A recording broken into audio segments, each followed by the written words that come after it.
రాష్ట్రీయ స్వయం సేవక సంఘం శతాబ్ది ఉత్సవాల భాగంగా ఈరోజు సిరిసిల్లాలో మహాసాంఘిక్ శాఖల సాంఘిక పెట్టడం జరిగింది.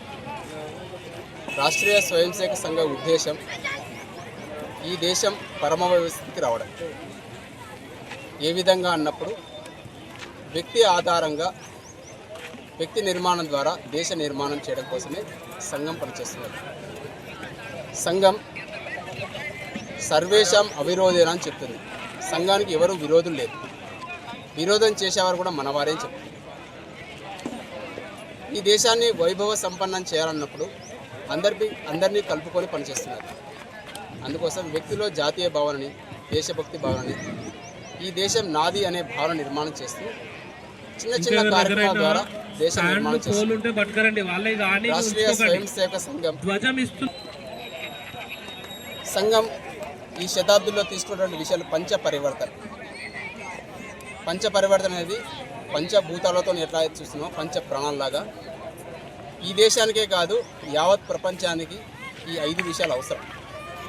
పర్యావరణ హితంగా జీవించాలి,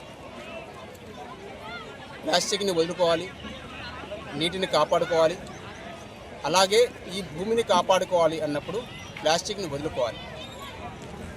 అందుకే మొక్కలు పెంచాలని చెప్తున్నాము, నీళ్ళని కాపాడుకోవాలని చెప్తున్నాము, ప్లాస్టిక్ వదులుకోవాలని చెప్తున్నాము. ఇది మొదటి విషయం. రెండోది సామాజిక జీవితం కావాలి. ఈ సమాజం అంతా ఒకటే అనే ఈశ్వర ఆరాధన చేసినటువంటి సంస్కృతి మనది. ఈ సంస్కృతి వైపు వెళ్ళాలన్నప్పుడు ఉచ్చనీచ భేదాలు లేకుండా చూడాలని చెప్తున్నాం. ఇది రెండవది. మూడవది స్వ ఆధారితమైన జీవితం. అంటే మన భాషని, మన భూషని, మన దేశాన్ని, మన సంస్కృతిని కాపాడుకోవాలి. అందుకు స్వ ఆధారితమైన జీవితము, స్వదేశీ జీవనం మనకు కావాలి. ఇది మూడవది.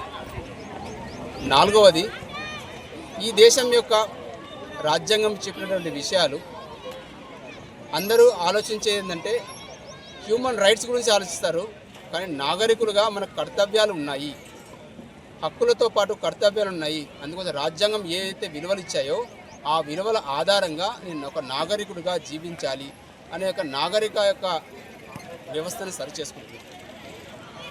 5వ విషయం, ఈ 4 యొక్క అమలు కావాలంటే కుటుంబ వ్యవస్థ. ప్రపంచానికి కుటుంబ వ్యవస్థ భారతదేశం ఇచ్చింది. ఆ కుటుంబ విలువలని మన ఇంట్లో రాబోయే తరాలకు ఇవ్వాలి. అందుకోసం కలిసి భోజనం చేయాలని చెప్తున్నాము.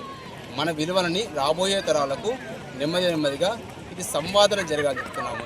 అందుకోసం కుటుంబ ప్రబోధం. ఈ 5 విషయాలు యావత్ ప్రపంచానికి అవసరం. ఈనాడు ప్రపంచం మొత్తం అనేక సమస్యలు ఎదుర్కొన్నటువంటి ఒక కుటుంబ వ్యవస్థని, ఎందుకంటే ఎక్కడ పడితే అక్కడ విచ్చలవిడితనం ఎందుకు వస్తుందంటే ఈ కుటుంబ వ్యవస్థని లేని కారణంగానే. అందుకోసం ఈ 5 విషయాలు తీసుకొని సమాజంలోకి వెళ్తుంది. ఈరోజు జరిగినటువంటి కార్యక్రమం యొక్క ఉద్దేశం కూడా అది.